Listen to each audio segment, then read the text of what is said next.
Hello दोस्तों, स्वागत है आपका हमारे channel Richa Bhardwaj exam study पर। कैसे हैं आप सब? आई होप सब अच्छे होंगे। चलिए आज की इस नए वीडियो को हम नए उत्साह और उमंग के साथ शुरू करते हैं। दोस्तों, आपको अभी तक के पिछले वीडियो आई होप अच्छे लगे होंगे। अगर आपको हमारे वीडियो अच्छे लगते हैं तो प्लीज़ चैनल को लाइक, सब्सक्राइब और शेयर करें। चलिए आपका आज का मोटिवेशनल थॉट है, कोई भी व्यक्ति शिक्षा के बिना ऊंचाइयों को नहीं छू सकता है।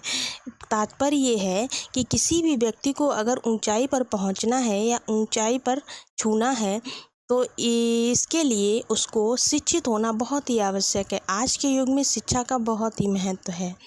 चलिए हम आज के इस वीडियो का पहला क्वेश्चन शुरू करते हैं। आपका पहला क्वेश्चन है, निम्नलिखित में से किस शासक का काल संगमरमर का काल कहलाता है? पूछा गया है आपसे। संगमरमर का काल जो है वो आपका कब का कहलाता है, मतलब कौन से शासक के काल को हम संगमरमर का काल कहते हैं? ऑप्शन में क्या दिया है? ऑप्शन ए है औरंगजेब का काल था, ऑप्शन बी है जहांगीर का काल था, ऑप्शन सी है शाहजहां का काल था, या फिर इन तीनों में से कोई भी ऑप्शन आपका ठीक नहीं है। तो हमको इन तीनों में से राइट जवाब चुनना है। तो इस क्वेश्चन का राइट जवाब क्या हो जाना है? तो वो हो जाएगा आपका ऑप्शन नंबर सी, शाहजहां जो थे उनको ही संगमरमर का काल कहा जाता था। चलिए आपके सामने अब नेक्स्ट क्वेश्चन है, किस मध्यकालीन भारतीय शासक ने पट्टा एवं कबूलियत की प्रथा को आरंभ किया था? क्या पूछा गया है? कौन सी प्रथा थी? पट्टा एवं कबूलियत की प्रथा। कौन से काल का था? मध्यकालीन। कैसा था? भारतीय शासक। तो क्या हो जाएगा? ऑप्शंस में दिया है, ऑप्शन ए शेर शाह थे, ऑप्शन बी मोहम्मद बिन तुगलक थे, ऑप्शन सी अकबर थे, ऑप्शन डी अलाउद्दीन खिलजी थे। तो आपको बताना है कि कौन सा मध्यकालीन भारतीय शासक था जिसने कि पट्टा एवं कबूलियत की प्रथा को आरंभ किया था। तो इन चारों में से राइट जवाब कौन सा हो जाएगा? वो आपका हो जाएगा ऑप्शन ए शेर शाह। चलिए नेक्स्ट, राजपूताना के निम्न राज्यों में से किस एक ने अकबर की संप्रभुता स्वीकार नहीं की थी? क्या पूछा गया है? पूछा गया है राजपूताना के निम्नलिखित राज्य, मतलब जितने भी उनके राज्य थे उसमें से किस एक ने अकबर की संप्रभुता को स्वीकार नहीं किया था? ऑप्शंस में क्या दिया? ऑप्शन ए में दिया है आमेर था, ऑप्शन बी में दिया गया है बीकानेर था, ऑप्शन सी में दिया गया है मारवाड़ था, ऑप्शन डी में दिया है मेवाड़ था। तो इन चारों में से आपको जो राइट जवाब है वो चुनना है। तो राइट जवाब कौन सा हो जाएगा? ऑप्शन डी मेवाड़ जो था वो एक ऐसा राज्य था जिसे कि अकबर की संप्रभुता उसने स्वीकार नहीं की थी। नेक्स्ट क्वेश्चन क्या है आपका? नेक्स्ट क्वेश्चन है आपका, एतमाद उद दौला का मकबरा आगरा में किसने बनवाया? पहला क्वेश्चन तो इससे ये बनता है कि एतमाद उद दौला का मकबरा कहाँ स्थित है? तो आपका आंसर हो जाएगा आगरा में स्थित है। दूसरा क्वेश्चन ये बन जाएगा कि आगरा में किसका मकबरा स्थित है? ठीक है, तो ऑप्शंस में क्या दिया है? नूरजहां, बी अकबर, सी शाहजहां, डी जहांगीर। इन चारों में से जो राइट जवाब हो जाएगा वो आपका हो जाएगा ऑप्शन ए नूरजहां। तो आपसे पूछा जाए कि आगरा में किसका मकबरा बना हुआ है तो आपको आंसर देना है नूरजहां का। पूछा जाए आगरा में जो एतमाद उद दौला का मकबरा है किसने बनवाया है तो आपको आंसर देना है नूरजहां। पूछा जाए एतमाद उद दौला मकबरा कहाँ स्थित है तो आपको बताना है आगरा में स्थित है। चलिए नेक्स्ट क्वेश्चन, मुगल काल में निम्नलिखित बंदरगाहों में से किसको बाबुल मक्का कहा जाता है? मोस्ट इम्पॉर्टेंट पॉइंट इसमें क्या है? बाबुल मक्का जो है वो एक बंदरगाह का नाम है। किसका नाम है? बंदरगाह का। वो बंदरगाह था कब का? मुगल काल का था, मतलब कि मुगलों के काल में जो बंदरगाह था उसका नाम बाबुल मक्का था। बंदरगाह तो बहुत सारे थे, तो मुगल काल में जो बंदरगाह ऐसा कौन सा था जिसको बाबुल मक्का कहा जाता था? ऑप्शंस में दिया है भड़ौच था, बी सूरत था, सी खम्पात था, या डी कालीकट था। तो आपको बताना है इन चारों में से राइट जवाब कौन सा हो जाएगा। तो वो आपका हो जाएगा ऑप्शन नंबर बी, सूरत। यानी कि मुग़ल काल में जो बंदरगाह बाबुल मक्का था वो किसको कहा जाता था? सूरत जो है ना उसको ही बाबुल मक्का कहा जाता था। कब कहा जाता? मुग़लों के काल में। चलिए नेक्स्ट क्वेश्चन है, भारत में ग्रैंड ट्रंक रोड बनवाई थी। पूछा गया है भारत में जो ग्रैंड ट्रंक रोड थी वो किसने बनवाई थी? तो ऑप्शंस में दिया है ए शेर शाह सूरी ने, बी हुमायूं ने, सी अशोक ने, डी अकबर ने बनवाई थी। तो इन चारों में से जो आपका राइट जवाब हो जाएगा वो क्या हो जाएगा? भारत में जो ग्रैंड ट्रंक रोड बनवाई थी वो आपकी शेर शाह सूरी ने बनवाई थी। चलिए अब आपके सामने आपका नेक्स्ट क्वेश्चन आता है, गुजरात विजय की यादगार में अकबर ने किसका निर्माण कराया था? कितना अच्छा क्वेश्चन पूछा है। गुजरात में जब उन्होंने विजय प्राप्त की थी तो उस याद में अकबर ने किस चीज़ का निर्माण करवाया था? तो आपको ऑप्शंस में दिया है ए बुलंद दरवाज़ा, बी सिद्दी वसीर, सी जामा मस्जिद या डी इनमें से कोई भी ऑप्शन ठीक नहीं है। तो आपसे पूछा क्या जा रहा है? पूछा जा रहा है जब गुजरात पर उन्होंने विजय प्राप्त की थी, किसने? अकबर ने। तो उस विजय को याद रखने के लिए उन्होंने किस चीज़ का निर्माण करवाया था? तो इन चारों में से राइट आंसर कौन सा हो जाएगा? वो होगा आपका बुलंद दरवाज़ा।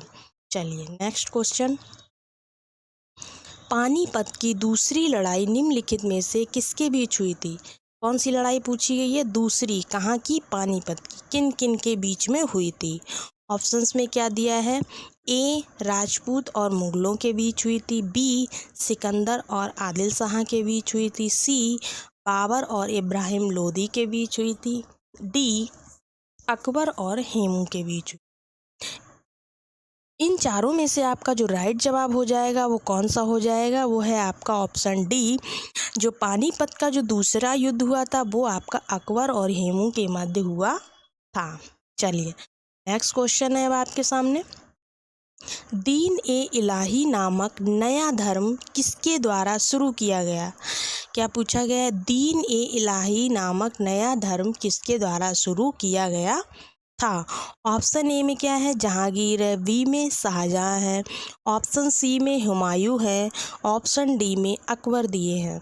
तो इन चारों में से जो दीन ए इलाही नामक नया धर्म था वो आपका शुरू किया था अकबर ने।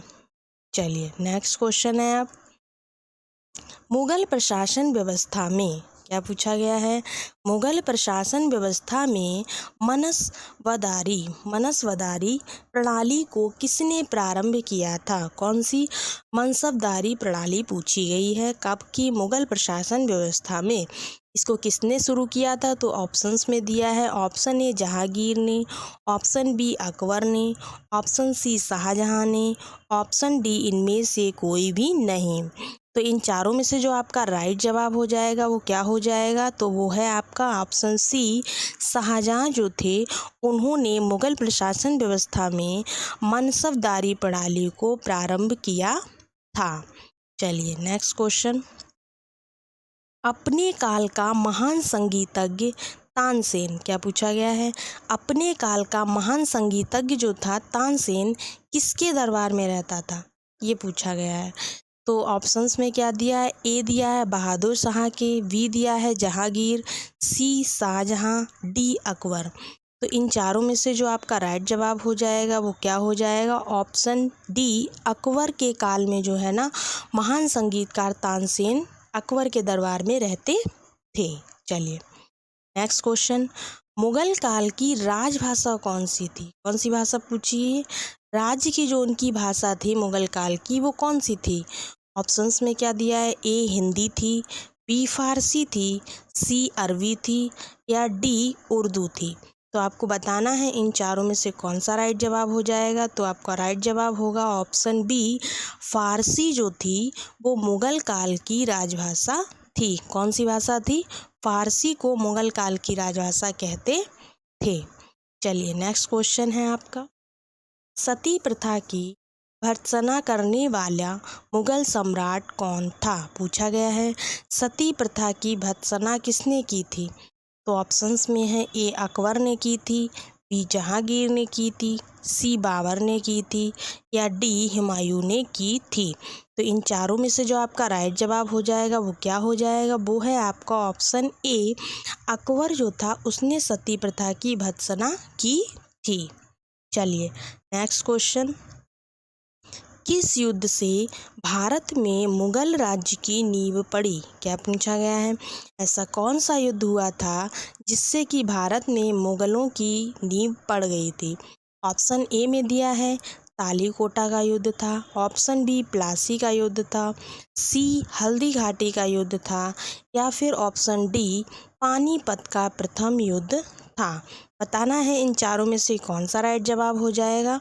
तो आपका इस क्वेश्चन का राइट जवाब होगा ऑप्शन डी, पानीपत का जो प्रथम युद्ध हुआ था उससे भारत में मुगल राज्य की नींव पड़ गई थी।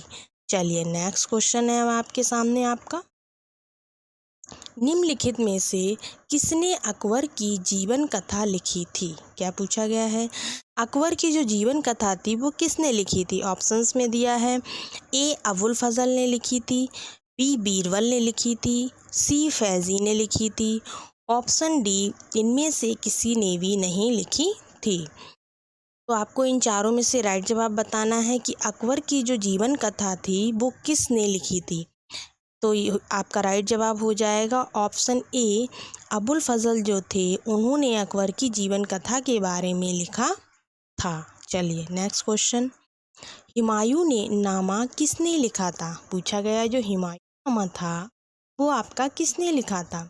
तो ऑप्शन ए में दिया है मुमताज़ महल ने, ऑप्शन बी में दिया है रोशन आरा बेगम ने, ऑप्शन सी में दिया है गुलवदन बेगम ने लिखा था या ऑप्शन डी जहां आरा बेगम ने लिखा था। तो जो आपका हुमायूं नामा था उसको लिखने वाला कौन था? तो हुमायूं नामा को लिखा था आपकी गुलवदन बेगम ने। ठीक है, चलिए नेक्स्ट क्वेश्चन है आपका,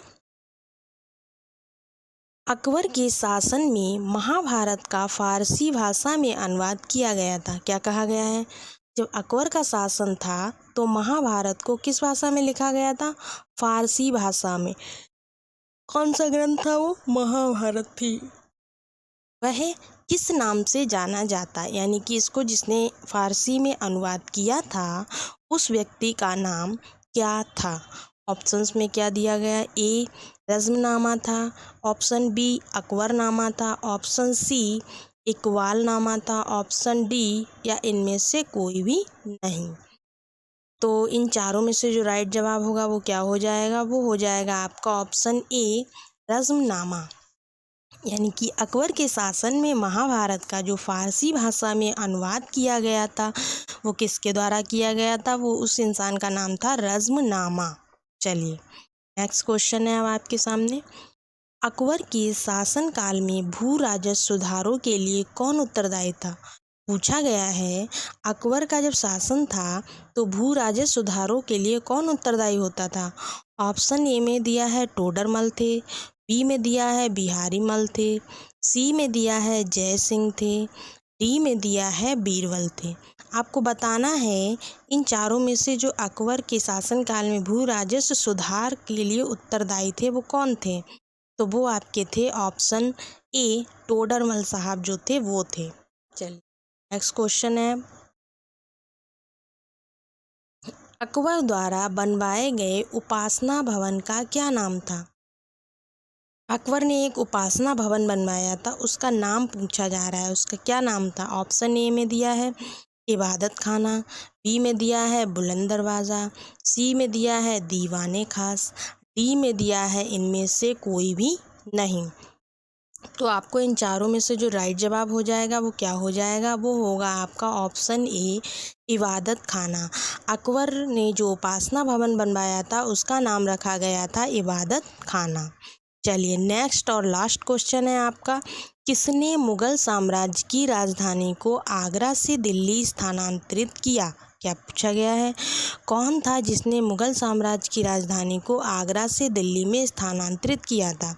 ऑप्शन ए बहादुर शाह थे, बी अकबर थे, सी शाहजहाँ थे, ऑप्शन डी जहांगीर थे। तो आपको बताना है इन चारों में से वो कौन सा मुगल साम्राज्य को इधर से उधर करने वाला था।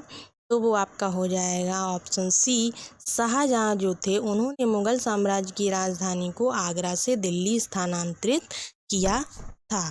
चलिए दोस्तों, आपके 20 क्वेश्चंस कंप्लीट हुए। अगर आपको हमारी वीडियो अच्छी लगती है या आपको लगता है कि हमारी वीडियो आपके किसी भी एग्ज़ाम में काम आ सकती है तो प्लीज़ हमारे चैनल को लाइक, सब्सक्राइब और शेयर करें। Thank you.